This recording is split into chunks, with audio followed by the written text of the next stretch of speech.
Question number 10. A watch is getting slow by 2 minutes for each hour in a day. If it shows 10 a.m. now, what shall be the time after 12 hours?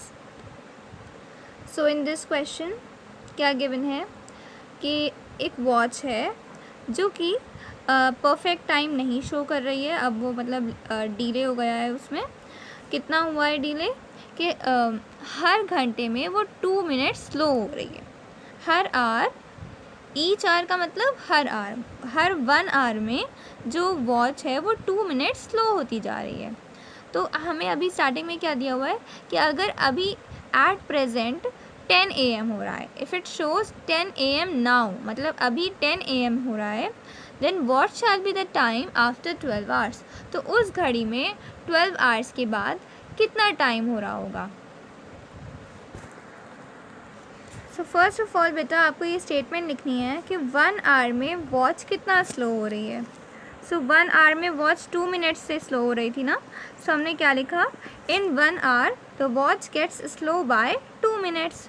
अब अगर 1 hour में 2 minutes slow हो रही है तो हमें find करना है 12 आवर्स के बाद, है ना. अभी 10 AM हो रहा है तो 12 आवर्स के बाद उस वॉच में क्या टाइम शो हो रहा होगा.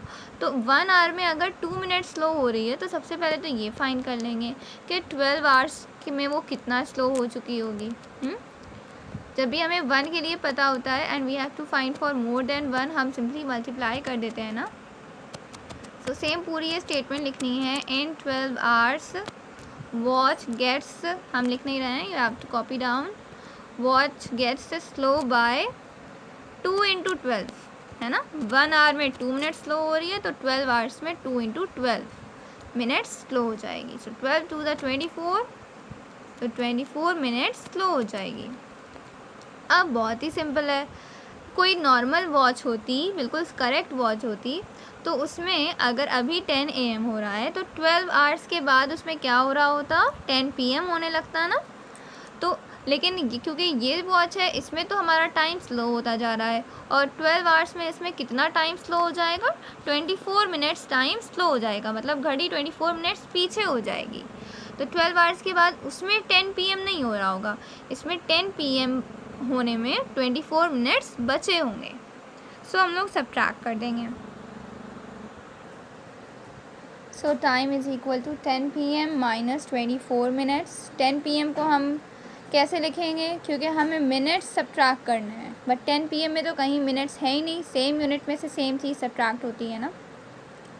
तो 10 PM को हम क्या लिख सकते हैं, 9 PM प्लस 1 आवर, मतलब 9 बजेगा, फिर उसके बाद 1 घंटा और, तभी तो 10 बजेगा. तो 10 को हम लोग कैसे लिख सकते हैं, 9 PM plus 1 our minus 24 minute. ऊपर का नीचे कॉपी कर लिया.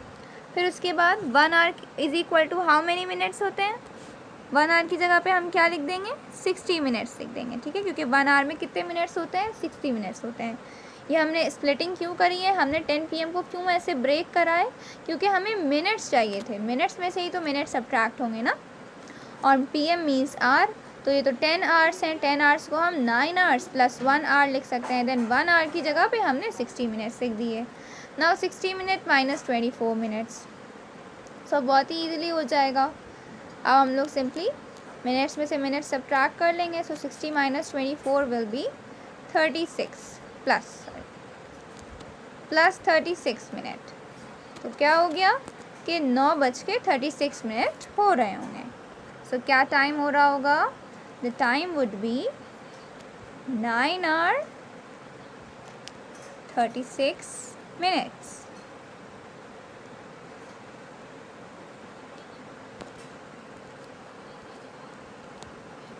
आवर्स ना लिख के यहाँ पे भी आप PM ही लिखिएगा लास्ट में. ओके, क्योंकि PM से ये कंफर्म होता है कि AM हो रहा है या PM हो रहा है. सिर्फ आवर्स लिखेंगे तो क्या पता चलेगा कि AM है या PM है ना. क्योंकि हमारा PM है, so just right PM here. 9 PM 36 minutes and this is your answer.